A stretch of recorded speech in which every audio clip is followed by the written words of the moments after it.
Judy was boring. Hello. Then Judy discovered ChumbaCasino.com. It's my little escape. Now Judy's the life of the party. Oh, baby, mama's bringing home the bacon. Whoa, take it easy, Judy. The Chumba life is for everybody. So go to ChumbaCasino.com and play over 100 casino-style games. Join today and play for free for your chance to redeem some serious prizes.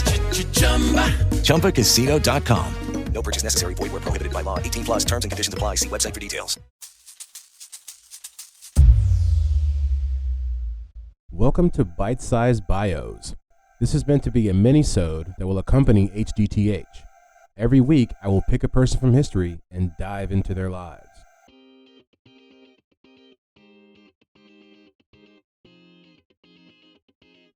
All right, and welcome back to another episode of Bite Size Bios, BSB. This is episode number 32 coming at you guys. We are going to be talking about a man named Mansa Musa. That is a mouthful. He was the richest man ever to exist on the face of the earth. And we're going to get down to the brass tacks of who this man was. I'll not bury the lead. I mentioned it later. I did not know he was real until about a couple days ago. So that's going to be a lot of learning for me and you. But because this is the mini episode to the How Did That Happen, we of course have to go back and talk about the last episode of HDTH before we get to the new bite-sized bio material. Last week's episode was on the American Civil War.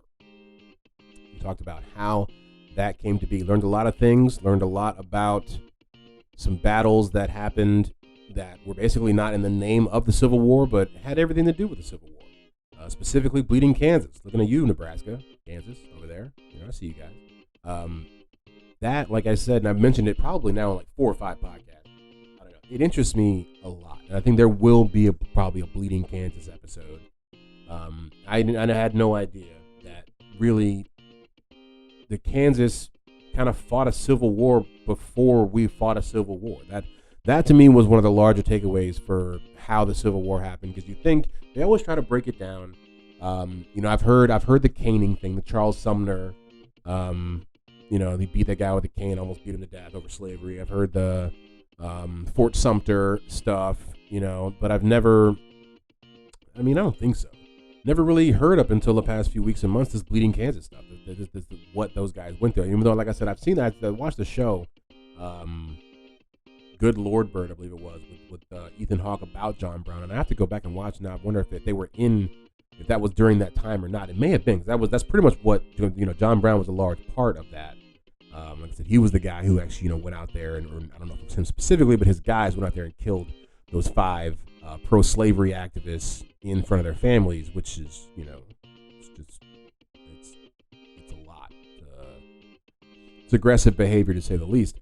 But that was last week's episode. I don't know if there's much else. I was trying to think of good Civil War movies, and actually, I'm going to Google that real fast since we're talking about it, because I can only think of one. I can only think of one Civil War movie, and it's what's it called? You can't even think of it. Glory. That's what it is. Yeah, Glory. It's a pretty good movie. Let's see. Because I was trying to find a Civil War meme, because I realized they just don't have them. That just doesn't really exist. I found one.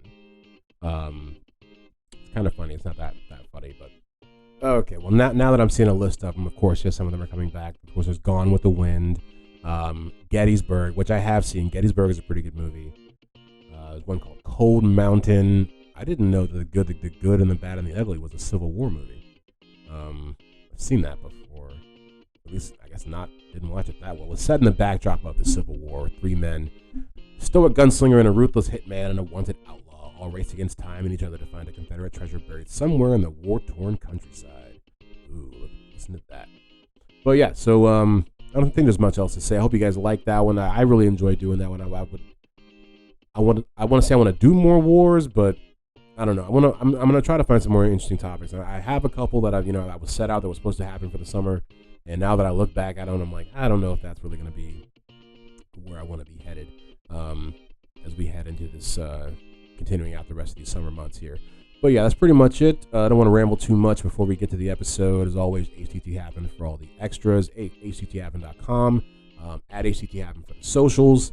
Like this if you give us 5 stars if you do like this. 2 stars if you didn't like this. Tell us why you didn't like this, because constructive criticism is always welcome. I appreciate you guys coming back week to week and press and play here with me. But without further ado, as we're known to do, here is the episode.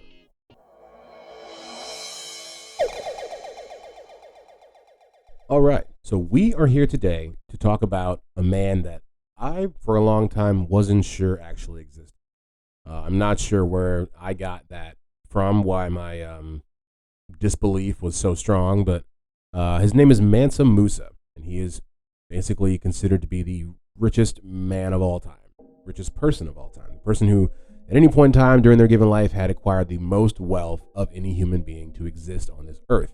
That is Mansa Musa. And so I'm gonna give you his biography, a quick biography of his life, and because I knew nothing about this man, short of, like I said, I really thought he was fake. I thought he was like like Wakanda or something. I don't know.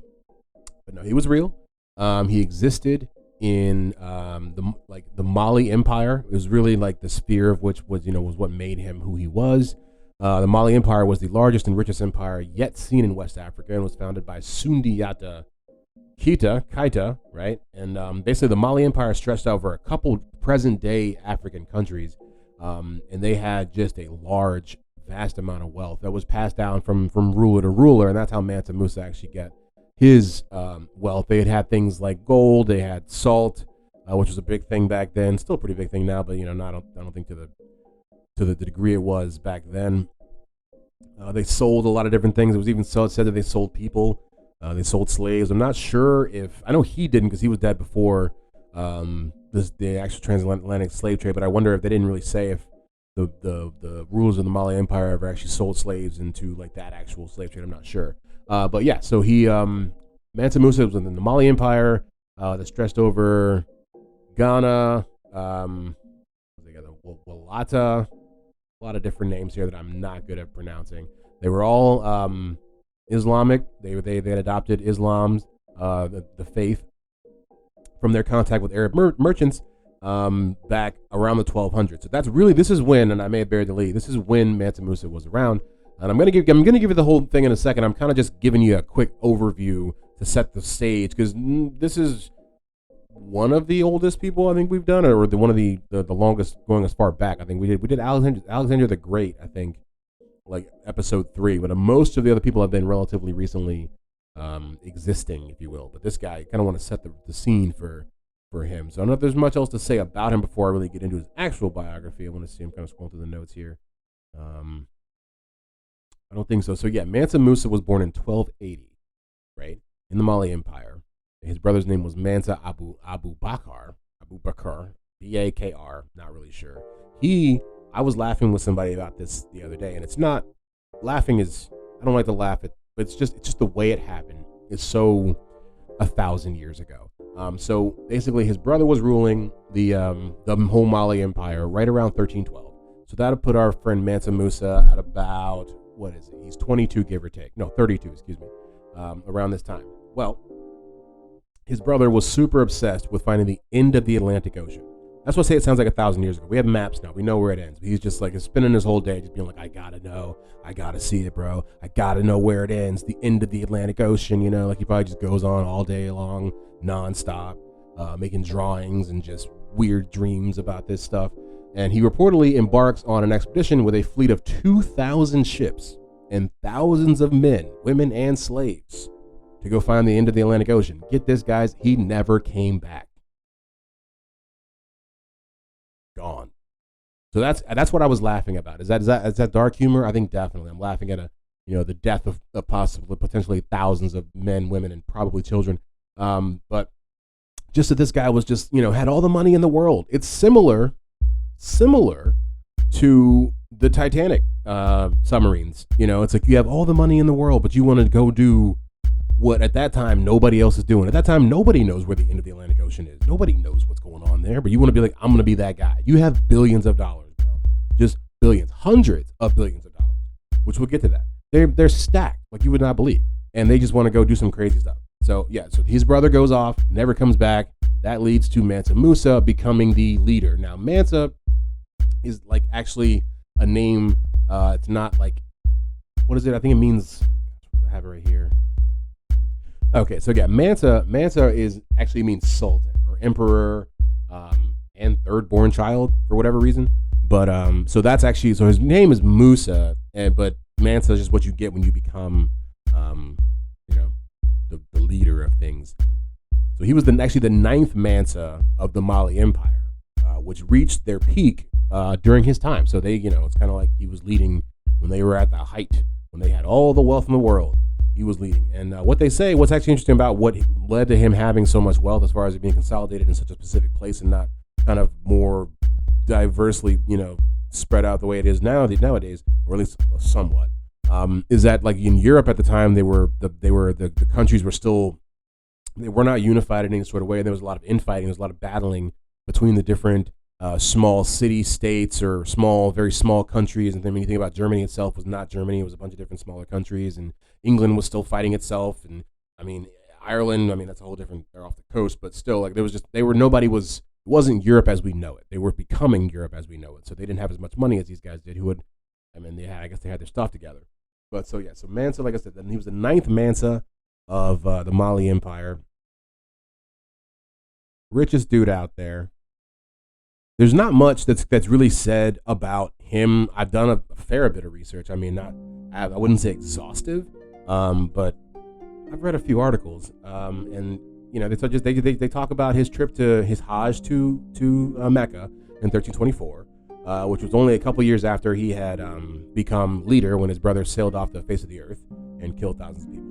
But so in 1324, he travels to Mecca, and during that time, he stops in a couple of different places, one of them being Cairo, where his lavish gift-giving of gold is said to have actually affected the economy or the value of gold in Egypt. So that's how rich this guy was. He was just straight giving out gifts, right? Of just Oprah, just Oprah love, just you get gold and you get gold. Come get some gold. Look under your seat. There's some gold.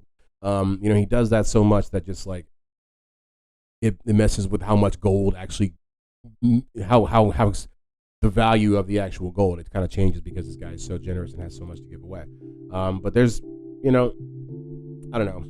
He unified more parts of Western Africa, which it's hard to say because they're not unified now. So it's no point in really mentioning the stuff that he did. In my opinion, of that stuff is just stuff that happened and didn't really hold. I'm trying to see if there's anything else because it is still bite sized. There is some. I guess I'm glossing over some stuff, but like I said, it's like, oh, you unified stuff that's no longer unified. What's the point of talking about the fact that you unified it? I did want to mention before we get out of here, before I forget to put it in here and it just, gets lost. This guy had $400 billion. That was what it was said to be his fortune, or the fortune of his empire. So I think it gets lost. People talk about, it's in comparison to like Jeff Bezos or Elon Musk. These guys, that's their, it's everything that they have is their net worth, with like their properties and all that stuff, but it's all of them. This guy was the leader of an empire that had $400 billion. Which I think is a little bit different, but he still had the access to all of it. I'm not trying to take away from him. I just feel like, it's a caveat worth mentioning. But yeah, 400 billion. So what? I think Elon Musk has like 200 billion now. So even now, he's still halfway onto what Mansa Musa had accrued in his lifetime. Just wanted to make sure that didn't get lost in the episode.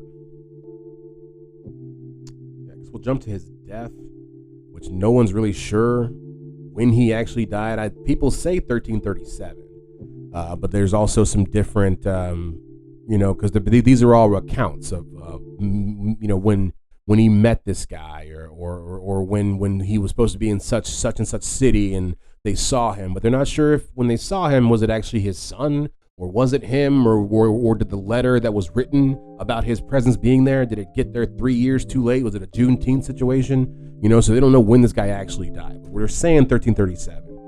What he actually died of, I am not sure. Let me see if I have any sort of thing in my notes that might mention it. No, I'm not seeing anything there. It's like I said, they're saying he could have died even before 1337, like 1332 maybe. Which at this point, 700 years later, who really knows? They don't mention what he died of. But yeah, so that's Mansa Musa. I hope that was worth listening to a little bit. I found it interesting. At least to know this guy is real. Like I said, I didn't think he was real. Now I know that.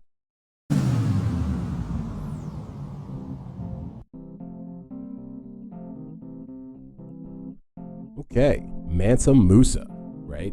It's a pretty cool name. First off, found out that Mansa just means ruler, so it's really just Musa.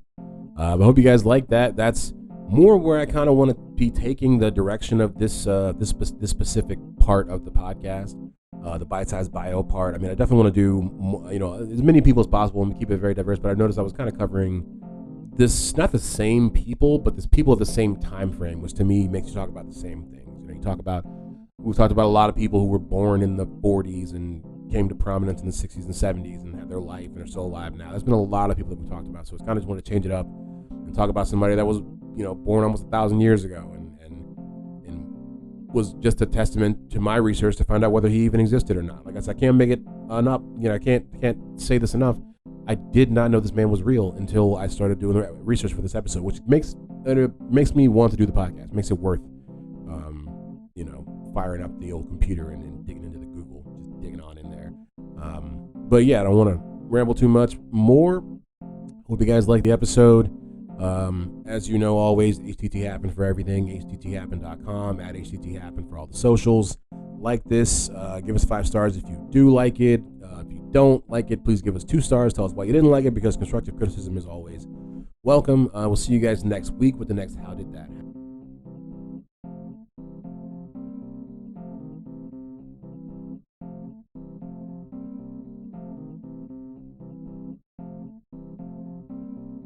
Lucky Land Casino, asking people, what's the weirdest place you've gotten lucky? Lucky? In line at the deli, I guess? Aha, in my dentist's office. More than once, actually. Do I have to say? Yes, you do. In the car before my kids' PTA meeting. Really? Yes. Excuse me, what's the weirdest place you've gotten lucky? I never win and tell. Well, there you have it. You can get lucky anywhere, playing at LuckyLandSlots.com. Play for free right now. Are you feeling lucky? No purchase necessary. Void where prohibited by law. 18+. Terms and conditions apply. See website for details. Hello, Saver.